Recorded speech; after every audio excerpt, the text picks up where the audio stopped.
પ્રમુખ દેવેન્દ્રસિંહ વસાવાએ પોતાની ચેમ્બરમાં પત્ની, પુત્ર અને પરિવારજનો સાથે ભગવાનની પૂજા અર્ચના કરી પ્રમુખ પદનો ચાર્જ ગ્રહણ કર્યો હતો।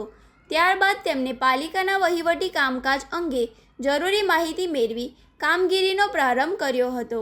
આ જ રીતે ઉપપ્રમુખ રચિતા મોદીએ પણ ધાર્મિક વિધિ અને પૂજન અર્ચન બાદ ઉપપ્રમુખ તરીકેનો કાર્યભાર સંભાળ્યો હતો।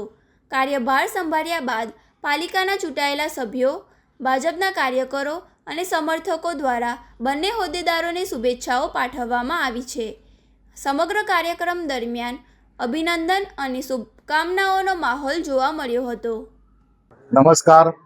આજ રોજ ભરૂચ નગરપાલિકાના 50મા નગર પ્રમુખ તરીકે સેવા બજાવવા જઈ રહ્યો છું, ત્યારે ભરૂચની દરેક વોર્ડની જનતાનો હું આભારી છું।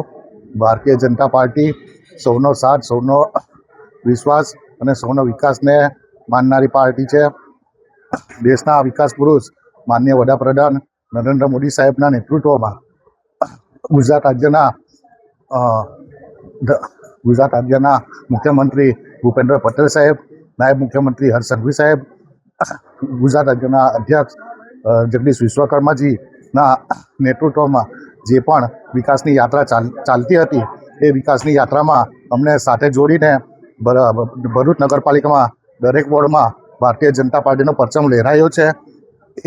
એ શ્રેય માત્ર ને માત્ર ભરૂચ જિલ્લાના અધ્યક્ષ પ્રકાશભાઈ મોદી સાહેબ, લોકલાડીના માનવંતા ધારાસભ્ય રમેશભાઈ મિસ્ત્રી સાહેબ, સાંસદ શ્રી મનસુખ વસાવા સાહેબ, સંગઠનના મહામંત્રીશ્રીઓ, સંગઠનના કાર્યકર્તાઓનો ખૂબ ખૂબ આભાર વ્યક્ત કરું છું।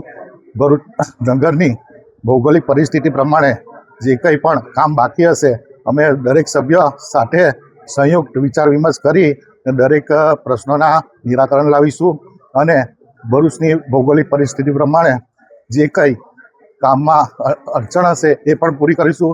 વિપક્ષના મિત્રો સાથે ખભેથી ખભા મળાવીને અને સ્વચ્છ ભરૂચ અને સુંદર ભરૂચ બનાવીશું। હું ફરીથી એકવાર ભરૂચની જનતાનો, સંગઠનનો મને પ્રમુખ બનાવવા બદલ ખૂબ ખૂબ આભાર માનું છું। આપ મીડિયાના મિત્રોનો આભાર માનું છું। આટલું કહી મારી વાતને વિરામ આપું છું। વંદે માતરમ, ભારત માતા કી જય।